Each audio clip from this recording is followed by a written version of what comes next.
BJP ಮತ್ತು ಕಾಂಗ್ರೆಸ್ನ ನಾಯಕರ ನಡುವೆ ಗ್ಯಾರಂಟಿ ಗದ್ದಲ ನಡೀತಿದೆ. ಬಿಜೆಪಿ ಕಾಂಗ್ರೆಸ್ ನಡುವೆ ಮತ್ತೆ ಗ್ಯಾರಂಟಿ ಗದ್ದಲ.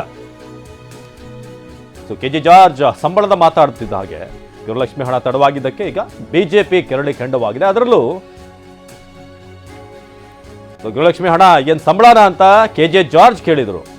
ಆದ್ರೆ ಬಿಜೆಪಿ ನಾಯಕರಿಗೆ ಈಗ ಕಾಂಗ್ರೆಸ್ನ ಈ ಮಾತುಗಳು, ಕಾಂಗ್ರೆಸ್ ನಾಯಕರ ಮಾತುಗಳು, ಕೆಜೆ ಜಾರ್ಜ್ ಏನಾದ ಸಂಬಳನ ತಿಂಗಳ ಬರಕ್ಕೆ ಅಂತ ಬಹಳ ಉದ್ದಟತನದ ಮಾತದು ಜಾರ್ಜ್ ಅವರು. ಅದಾದ್ಮೇಲೆ ತಿಮ್ಮಾಪುರ ಕೂಡ ಅದನ್ನು ಸಮರ್ಥಿಸಿಕೊಂಡಿದ್ರು. ಜಾರ್ಜ್ ಹೇಳಿಕೆಯನ್ನ ತಿಮ್ಮಾಪುರ ಡಿಫೆಂಡ್ ಮಾಡ್ಕೊಂಡಿದ್ದಾರೆ. ಇಬ್ಬರು ಹಿರಿಯ ನಾಯಕರ ಹೇಳಿಕೆ ಈಗ ಬಿಜೆಪಿಗೆ ಅಸ್ತ್ರವಾಗಿದೆ. ಕೆಜೆ ಜಾರ್ಜ್ ಹಾಗೆ ತಿಮ್ಮಾಪುರ ಅವರು.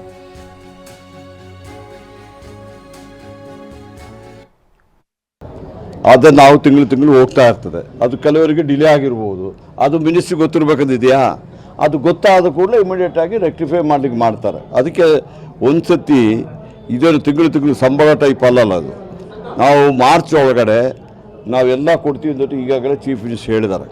ಎಲ್ಲರಿಗೂ ಏನೆಲ್ಲ ಗ್ಯಾರಂಟಿ ಇದರಲ್ಲಿ ಎಲ್ಲ ಕೊಡ್ತಾರೆ ಅವರು. ಅದನ್ನು ಕೊಡದೇ ಇರೋದಲ್ಲ, ಒಂದು 10 ದಿವಸ 15 ದಿವಸ ಡಿಲೇ ಆಗ್ಬೋದು, ಬೇರೆ ಬೇರೆ ಕಾರಣ ಇರ್ಬೋದು. ಅದಕ್ಕೆ ನೋಡಿ, ಕೊಡಕೈತಿದಾಗ ಒಂದು ದಿವಸ ಹೆಚ್ಚು ಒಂದು ದಿವಸ ಕಡಿಮೆ ಇರುತ್ತೆ.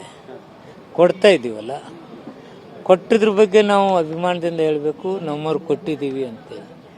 ಅದನ್ನು ಬಿಟ್ಟುಕೊಟ್ಟು ನೀವು ಒಂದು ದಿವಸ ಅದೇನೋ ಅಂತಾರಲ್ಲ, ಮೊಸರಿನಲ್ಲಿ ಕಲ್ಲು ಹುಡುಕಿದಂಗೆ ಕೆಲವು ದಿವಸ ಲೇಟ್ ಆಗುತ್ತೆ. ಕೊಟ್ಟೇ ಇರಲಿಲ್ಲ ಅಂದರೆ ಇಷ್ಟು ದಿವಸ ಕೊಟ್ಟೇ ಇರಲಿಲ್ಲ. 5-6 ತಿಂಗಳಾಯಿತು ಕೊಡ್ತಾ ಇದೀವಲ್ಲ, ಏನು ತಪ್ಪು. ಬಜೆಟ್ ಇದೆ, ಬಜೆಟ್ ಇನ್ನೊಂದು ಇದರಲ್ಲಿ ಇಂಧನ ಸಚಿವರು ಕೆಜೆ ಜಾರ್ಜ್ ಅವರು ಇದೊಂದು ಸಂಬಳ ಅಲ್ಲ ಇದು ಅಂತ ಹೇಳಿರೋದು ಯಾವ ರೀತಿಗೆ ಸರಿ ಅಂತ?